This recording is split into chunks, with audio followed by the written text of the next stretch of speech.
আজ করেছিলাম নতুন কিছু। এরকম দাগমাখা একটি শার্টকে নতুন রূপ দেওয়ার জন্য ইউনিক কিছু ট্রাই করলাম। এরকম অনেকক্ষণ ধরে আমি পিন্টারেস্টে সার্চ করে করে কিছুটা আইডিয়া নিয়েছিলাম আর নিজের মতো আইডিয়া অ্যাপ্লাই করে আরও একটু নতুন কিছু করলাম। যাই হোক, স্টেপ বাই স্টেপ তো আমি দেখিয়ে দিলাম, তোমরা চাইলেই কিন্তু খুব ইজি প্রসেসেই করতে পারো। জিনিসটা করতে আমার অনেকটা ভয় লাগছিল, আবার অনেকটা মজাও লাগছিল, যেহেতু ছিল এটা নতুন কিছু, বলতে পারো কাইন্ড অফ এক্সপেরিমেন্টই করছিলাম। যাই হোক, বিভিন্ন কালারের কম্বিনেশনে যখন কাজটি ধীরে ধীরে এগোতে শুরু করলো, যেন একটি নতুন রূপ নিতে শুরু করলো, যেটা ছিল ভীষণই ইন্টারেস্টিং।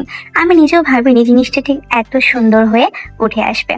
যাই হোক, এরকম পোড়ো বাড়ি তোমাদের কার কার ভালো লাগে অবশ্যই জানিও। জানানোর অর্থে বলে রাখি, এই কাপড়টি ছিল মূলত সুতির কাপড় এবং এর উপরে আমি যে কালার অ্যাপ্লাই করেছি সেগুলো ছিল ফেব্রিক কালার। সত্যি বলতে কলকাতার বুকে আমি এত পোড়ো বাড়ি দেখেছি যে আমার সবসময় যেন ওই বাড়িগুলোর প্রতি আলাদাই একটা টান থেকে থাকে।